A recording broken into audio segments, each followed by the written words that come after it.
Qiyosiy perkussiya qanday amalga oshirilsa, auskultatsiya o'ngdan chapga shunday amalga oshiriladi. Bemor burun orqali nafas oladi. Oddiy muntazam nafas olish bilan.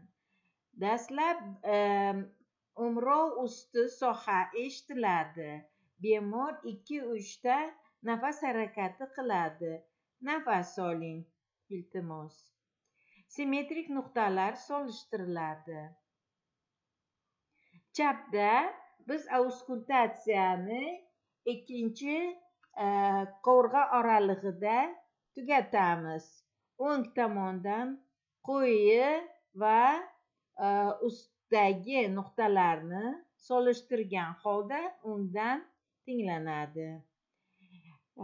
Qo'ltiq osti sohasida quyidagicha amalga oshiriladi.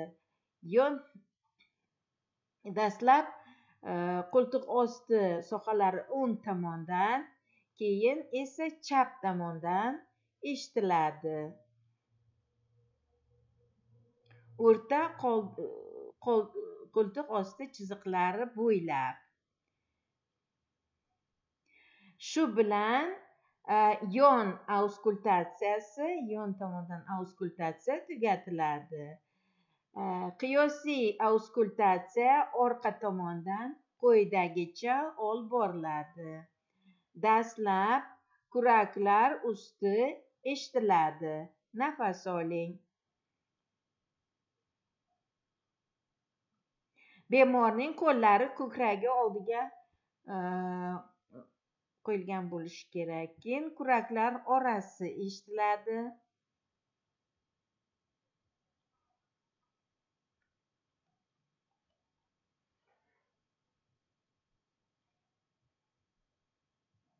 Nafas oling, nafas chiqaring.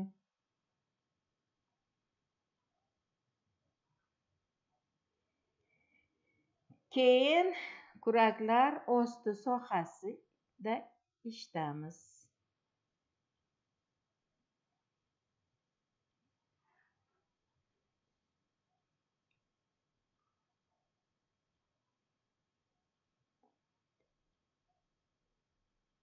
Shunday qilib qiyosiy auskultatsiya tugaydi.